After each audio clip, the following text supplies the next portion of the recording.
ഒരു സ്ഥലത്തൊരു കല്യാണത്തിന് പോയി. വലിയൊരു ഹാളിലാണ് കല്യാണം.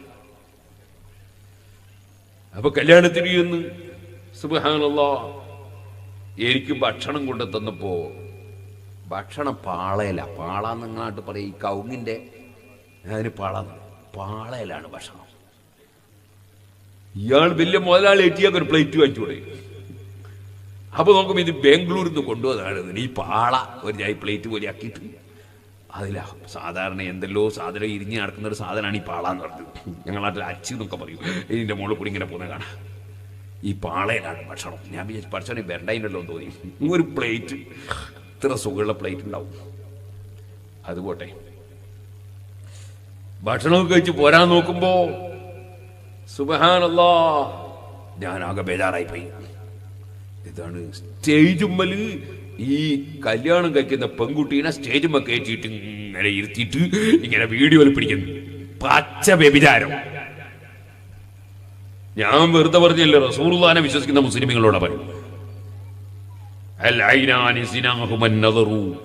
രണ്ട് കണ്ണിന്റെ വ്യഭിചാരമാണ്, സിനയാണ് നോട്ടമെന്ന് മുഹമ്മദ് റസൂലുള്ളാഹി. ഈ പെൺകുട്ടീനെ എങ്ങനെ കാണിച്ചു കൊടുക്കൽ ഏത് ശറയിലാണ് അനുവദിക്കപ്പെട്ടത്? ആരാണ് ഇത് നടപ്പാക്കിയത്? അള്ളാന്റെ ദീനിനൊരു വിലയും കൽപ്പിക്കാതെ തോന്നിയ സുബ്ഹാനല്ലാഹ്. ഞാൻ ഇന്ന് രാവിലെ ഒരു ചെറുപ്പക്കാരനായ മുസ്ലിയാരെ വിളിച്ച് ഞാൻ ചോദിച്ചു, നിങ്ങളെ ഈ ബൈക്കുള്ളൊരു മുസ്ലിയാരാ. വിളിച്ചിട്ട് ഞാൻ ചോദിച്ചു, കല്യാണം നടക്കുമ്പോൾ എന്തൊക്കെ ഇപ്പൊ നടക്കലെന്ന് ചോദിച്ചാൽ വെറുതെ ചോദിച്ചതാ. കാരണം വലിയ പൈസയും മുതൽക്കിട്ട് കാറിന്റെ വാടകയും കൊടുത്തിട്ട് ആൾക്കാർ അതിനുണ്ടിയാണ്.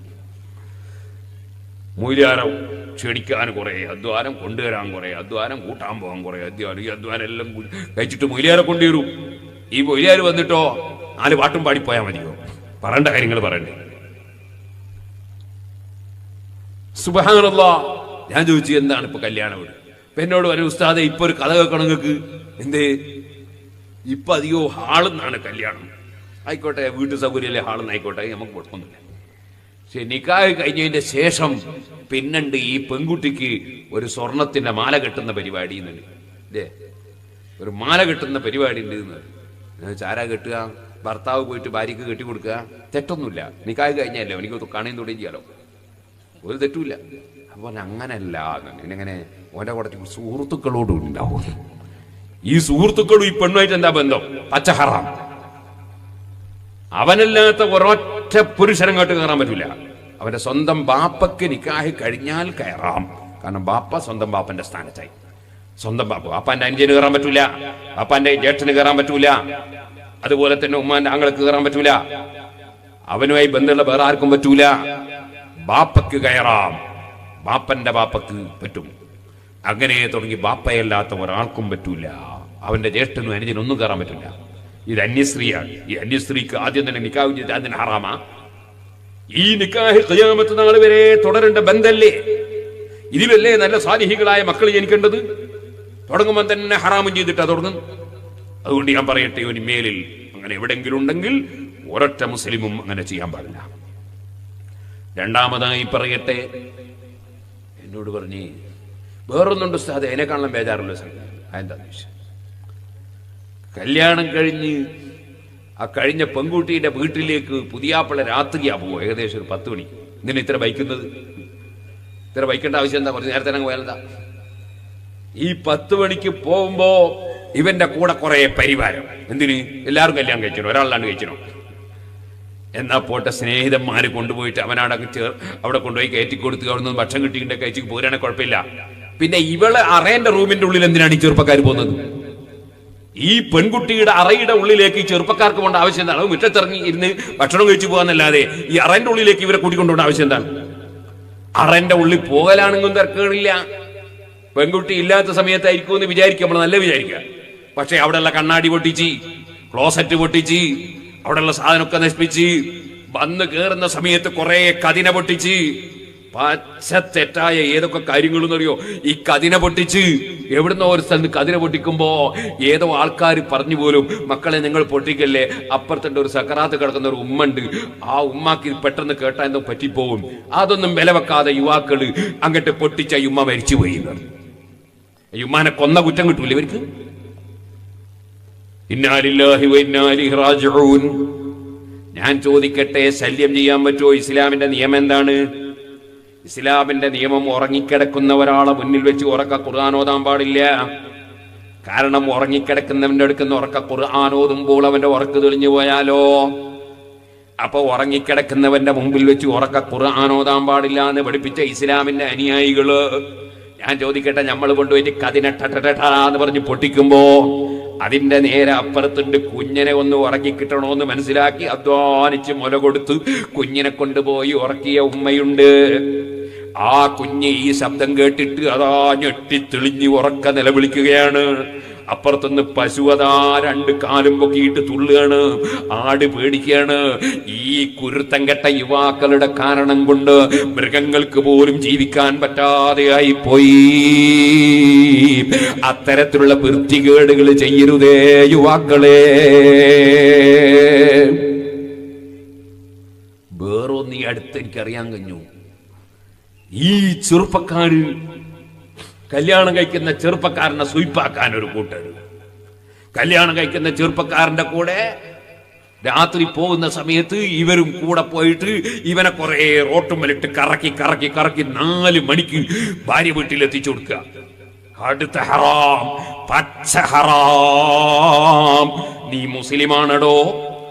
അൽ മുസ്ലിമു, യഥാർത്ഥ മുസ്ലിം, മൻ സലിമന്നാസു മിൻ ലിസാനിഹി വയദിഹി.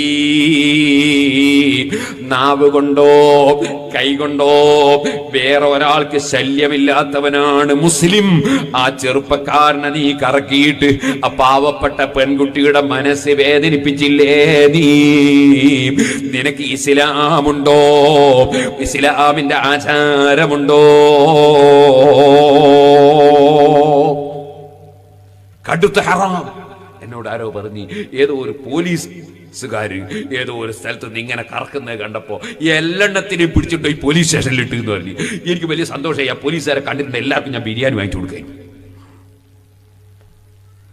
തോന്നിയ ദിവസം ചെയ്യുന്നതിനൊരു കണക്കില്ലേ? എന്തേ അച്ചടക്കത്തോടുകൂടി മുസ്ലിമീങ്ങൾക്ക് ജീവിച്ചാൽ? അള്ളാഹു തആല ആരോഗ്യം തരുമ്പോൾ തോന്നിയ ദിവസം ചെയ്യല. അള്ളാഹു തആല ആരോഗ്യം തരുമ്പോൾ ഏത് ഹറാമും ചെയ്യല. ചോദിക്കണം പണ്ഡിതന്മാരോട്, ഇത് ഹലാലാവോ ഹലാലാവൂലേ? വെറുതല്ല. കുറെ മുസ്ലിംമാര് തലയെ കെട്ടും കെട്ടി പോവാ. എല്ലാ സ്ഥലത്തും ഉറൂസ്, എല്ലാ സ്ഥലത്തും ബഹദ്, എല്ലാ സ്ഥലത്തും ക്ലാസ്, എല്ലാ സ്ഥലത്തും സംഘടന, എല്ലാ സ്ഥലത്തും എല്ലാ പരിപാടിയും ഉണ്ട്. മനുഷ്യരിങ്ങനെ മുമ്പ് ഒരു മഹാൻ പറഞ്ഞിരുന്നു, നന്നാക്കല് ജോറ് ബടക്കാല് ബാറ്. അങ്ങനല്ലേ ഇപ്പുള്ളത്? എന്തേ നമുക്ക് തെക്കവയോടുകൂടെ ജീവിച്ചാൽ? എന്തുകൊണ്ട് അച്ചടക്കത്തോടുകൂടി ജീവിച്ചുകൂടാ? നമ്മളെ മുൻഗാമികൾക്ക് ഇങ്ങനെയായിരുന്നു. നിങ്ങളെ വാപ്പാരൊക്കെ കല്യാണം കഴിച്ചില്ലേ? എന്റെ വാപ്പാര് കല്യാണം കഴിച്ചില്ലേ? നമ്മളെ വാപ്പാര് കല്യാണം കഴിച്ചില്ല. അതിലല്ലേ നമ്മൾ ജനിച്ചത്? അവരൊക്കെ ഇങ്ങനെയായിരുന്നോ? അപ്പൊ സുഹൃത്തുക്കളെ, നമ്മളൊരു കാര്യം മനസ്സിലാക്കണം.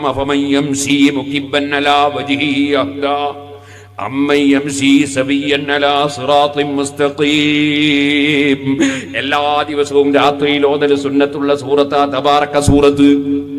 ആ തബാറക സൂറത്തിൽ ഒരു ആയത്താണിത്. തബാറക സൂറത്ത് എന്ന് പറഞ്ഞാൽ അതൊരു സംഗതിയാണ്, ഒരു വലിയ സംഗതിയാ. ഓ മനുഷ്യ, തബാറക സൂറത്ത് ഓതാതെ ഉറങ്ങണ്ട. കാനലായനാമു, നബിതങ്ങൾ ഉറങ്ങാറില്ല. തബാറക സൂറത്ത് ഓതാതെ ഉറങ്ങാറില്ല. അത് അല്ലാഹുവിന്റെ മഹത്വങ്ങൾ വല്ലാതെ പറയുന്ന സൂറത്താണ്. തബാറകല്ലദീ ബിയദിഹിൽ മുൽക്കു വഹുവ അലാ കുല്ലി ശൈഇൻ ഖദീർ അല്ലദീ ഖലഖൽ മൗത വൽ ഹയാത ലിയബ്ലുവകും അയ്യുകും അഹ്സനു അമലാ. അല്ലാഹുവിന്റെ മഹത്വവും അധികാരവും പറഞ്ഞുകൊണ്ട് റബ്ബ് പറയുന്നു, എല്ലാ ആധിപത്യവും അധികാരവും അല്ലാഹുവിനാണ്. അവൻ എല്ലാറ്റിനും കഴിവുള്ളവനാണ്. അത് പഠിപ്പിച്ചതിന് ശേഷം പറയാണ്, അല്ലദീ ഖലഖൽ മൗത വൽ ഹയാത ലിയബ്ലുവകും അയ്യുകും അഹ്സനു അമലാ. അവൻ മരണം പടച്ചവനാണ്. അവൻ മരണം പടച്ചവനാണ്. ജീവിതവും പടച്ചവനാണ്. അങ്ങനെ നിന്റെ ജീവിതവും മരണവും ഒക്കെ പടച്ചവനാണ് അല്ലാഹ്. എന്തിനാണടോ മരണം വെച്ചത്? എന്തിനാ ജീവിതം വെച്ചത്? ലിയബ്ലുവകും, അവരെ പരിശോധിക്കാനാണ്, പരീക്ഷിക്കാനാണ്. എന്താണ് പരീക്ഷ? അയ്യുക്കും അഹ്സനു അമലാ. ആരാണ് നല്ല കാര്യം പ്രവർത്തിക്കുന്നത്, ആരാണ് ഏറ്റവും നല്ലത് ചെയ്യുന്നതെന്ന് പരീക്ഷിക്കാനാണ് മരണം വെച്ചത്. അതിനാണ് ജീവിതം പിണ്ടവും വെച്ചത്. ആ അല്ലാഹു ജല്ല ജലാലുഹു ആ പരിശുദ്ധമായ തബാറക സൂറത്തിൽ ചോദിക്കുന്ന കുറെ ചോദ്യമുണ്ട്. ഓ സുഹൃത്തുക്കളെ, അഅമിൻതും മൻ ഫിസ് സമാഇ അൻ യഖ്സിഫ ബികുമുൽ അർള ഫൈദാ ഹിയ തമൂർ. നീ വലിയ അഹങ്കാരിയായി, ധിക്കാരിയായി, അള്ളാന്റെ നിയമങ്ങളൊന്നും നോക്കാതെ ജീവിച്ചാൽ, അള്ളാഹുവിൽ വിശ്വാസമില്ലാതെ ജീവിച്ചാൽ, നിങ്ങളെ ഭൂമിയിൽ അള്ളാഹു തആല പിടിച്ചങ്ങ് താഴ്ത്തിയാൽ, ആ ഭൂമി ഇങ്ങനെ ഇളകിയിട്ട് ഭൂമിയിലേക്ക് താഴ്ന്നങ്ങ് പോയാൽ ആർക്കാണതിൽ നിർഭയത്വമുള്ളത്? അള്ളാഹ് അങ്ങനെ ശിക്ഷിച്ചാൽ തടുക്കാൻ കഴിയോ? അതേ അമിൻതും ഫിസ് സമാഇ, ആകാശത്തിൽ ആധിപത്യമുള്ള അള്ളാഹുവിനെ നിങ്ങൾ നിർഭയരായോ? അവൻ ശിക്ഷിച്ചാൽ തടുക്കാൻ കഴിയോ? അമിൻതും ഫിസ് സമാഇ അൻ യുർസില അലൈക്കും ഹാസിബാ. അല്ലാഹു തആല നല്ല ചുടുകല്ല്, ആ ചുടുകല്ല് പറഞ്ഞ് ചിട്ട് നശിപ്പിച്ചവരില്ലേ, കാറ്റ് കൊണ്ട് നശിപ്പിച്ചവരില്ലേ, അതുപോലെ നിങ്ങളെ നശിപ്പിച്ചാൽ നിങ്ങൾക്ക് വല്ലതും ചെയ്യാൻ കഴിയോ? അല്ലാഹു തആല കുറെ ചോദ്യം ചോദിക്കുന്നുണ്ട്. അങ്ങനെ ചോദിച്ചിട്ട് അവസാനത്തെ ഒരു ചോദ്യമുണ്ട്. ഇൻ അസ്ബഹ മാഉകും ഗൗറൻ ഫമൻ യതീകും ബിമാഇൻ മഈൻ. ഇപ്പൊ നിങ്ങൾക്ക് നല്ല വെള്ളം കിണറ്റിൽ കിട്ടുന്നുണ്ടല്ലേ, ബോറ് കിട്ടുന്നുണ്ടല്ലേ, എന്നാൽ ഭൂമിയിലുള്ള വെള്ളം അള്ളാഹ് അങ്ങ് വറ്റിച്ച് കളഞ്ഞാൽ, വെള്ളം കിട്ടാതെ വന്നാൽ നിങ്ങൾക്ക് വെള്ളം തരുന്നവനാരടോ? ഇൻ അസ്ബഹ മാഉകും ഗൗറൻ ഫമൻ യതീകും ബിമാഇൻ മഈൻ. എല്ലാവരും പറയണം അല്ലാഹു റബ്ബുൽ ആലമീൻ. അല്ലാഹുവല്ലാതെ വെള്ളം തരുന്നവരില്ല, അല്ലാഹു അല്ലാതെ ഒന്നും തരുന്നവരില്ല.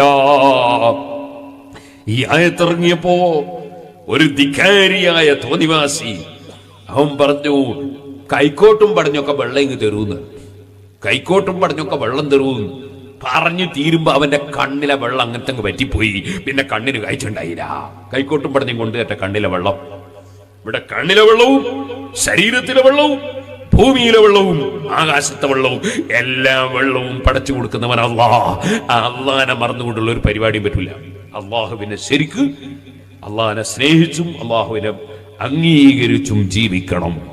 ഇരിക്കട്ടെ സുഹൃത്തുക്കളെ, ഞാൻ പറഞ്ഞു വന്നത്, ഒരു കല്യാണ വീട്ടിലും ഒരു കല്യാണ സദസ്സിലും ഒരു സ്ഥലത്തും അള്ളാഹു പൊരുത്തപ്പെടാത്ത ഒരു കാര്യവും ചെയ്യാൻ പാടില്ല. അള്ളാഹ് പൊരുത്തപ്പെടുന്ന എത്ര കാര്യങ്ങൾ ചെയ്യാനുണ്ട്, എന്തെല്ലാം കാര്യങ്ങൾ ചെയ്യാനുണ്ട്.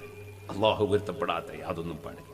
കല്യാണത്തിന് വേണ്ടി പെണ്ണ് കാണാൻ പോകുമ്പോ തന്നെ ആർക്കാണ് കാണൽ സുന്നത്ത്? വരന്. അവൻ പോയി കാണുക. അവനിക്ക് എവിടെ നോക്കാം? മുഖവും മുൻകൈയും നോക്കാം, വേറൊരു സ്ഥലം നോക്കാൻ പറ്റൂല. കണ്ട് ഇഷ്ടപ്പെട്ട് ഇനി വേണമെങ്കിൽ ഉമ്മാനെയോ പെങ്ങളെയോ ഒക്കെ പറഞ്ഞേച്ച് നോക്കിക്കുന്നതിന് വിരോധമില്ല. അത് പെണ്ണും നമുക്ക് കാണില്ല, കുഴപ്പമൊന്നുമില്ലല്ലോ. ഇഷ്ടപ്പെട്ട് കല്യാണം കഴിക്കുമ്പോ കല്യാണം കഴിക്കുന്നവരെ അന്യസ്ത്രീയാ. കല്യാണം കഴിച്ച് നിക്കാഹ് ചെയ്താലേ ഭാര്യയാവുള്ളൂ, നിക്കാഹ് ചെയ്യുന്നതിന് മുമ്പ് ഭാര്യയാവില്ല. അപ്പൊ പിന്നെ എന്ത് ചെയ്തു? ചെന്ന അന്ന് തന്നെ ഒരു ഫോണ്, ഒരു മൊബൈൽ ഫോൺ അവർക്ക്. പിന്നെ ഇങ്ങനെ ഈ മൊബൈൽ അങ്ങോട്ടും ഇങ്ങോട്ടും ഇങ്ങനെ ആസ്വദിക്കുക അല്ലേ? രണ്ട് കാതിന്റെ വ്യഭിചാരമാണ്. അന്യാണ് അന്യ പെണ്ണ് തമ്മിൽ സൗണ്ട് കേട്ട് ആസ്വദിക്കുന്നത്. വൈകാരികമായ ആസ്വാദനത്തിന് വേണ്ടി ഫോൺ ചെയ്യാൻ പറ്റൂല, നിക്കാഹ് നടക്കാതെ പറ്റൂല. നിങ്ങൾ അന്ന് തന്നെ നിക്കാഹ് ചെയ്തോ, കുഴപ്പമില്ല. നിക്കാഹ് നടക്കാതെ ആസ്വാദനം പറ്റൂല. നേരെ മറിച്ച് നമ്മൾ ചിലപ്പോ ഉസ്താദേ ഒരു മസേല പറഞ്ഞുതരുമോ എന്നൊരു സ്ത്രീ ചോദിച്ചിട്ട് മസേല പറഞ്ഞു കൊടുത്ത ആസ്വാദനം ഇല്ല, അവിടെ മസേല പറയലേ ഉള്ളൂ. വേറെ ഉള്ള ഒരാൾ പറഞ്ഞു ആയിഷാന്റെ പേർക്ക് ഒരു പശുവിനെ വെക്കുന്നുണ്ട്, ഒരാൾ ആയിഷാന്റെ ആ പശുവിനെ വെക്കുമെന്ന് ചോദിച്ചു, അവിടെ ആസ്വാദനം ഇല്ല. നേരെ ഈ യുവതിയും യുവാവും തമ്മിലുണ്ടാവുന്ന സംസാരം ഏകദേശം ആസ്വാദനമായിരിക്കും. തലദ്ദുദ്, ആലിമീങ്ങൾക്ക് മനസ്സിലാവാൻ വേണ്ടി ഞാൻ പറയാം. ഇൽത്തിദാദ്, ആസ്വദിക്കുക. അങ്ങനെ അന്യപെണ്ണിന്റെ സൗണ്ട് കേട്ട് ആസ്വദിക്കാൻ പറ്റൂല. അതാണ് അൽ ഇസ്തിമാഉ. അങ്ങനെയുള്ള സൗണ്ട് കേട്ട് ആസ്വദിക്കുന്നതാണ് സിനയാണ് എന്ന് പറഞ്ഞു. അല്ലാതെ അന്യപെണ്ണിന്റെ സൗണ്ട് ഔറത്തല്ല, സൗണ്ട് ഔറത്തല്ല. പക്ഷെ ഇൽത്തിദാദ്, ആസ്വാദനം പറ്റൂല, ആസ്വദിക്കുന്ന രൂപത്തിൽ ശബ്ദം കേൾക്കാൻ പറ്റൂല. അപ്പൊ നമ്മൾ വളരെ ശ്രദ്ധിക്കണം. നമുക്ക് എല്ലാം തരുന്നവൻ അള്ളയാണ്, എല്ലാം തടയുന്നവൻ അള്ളയാണ്.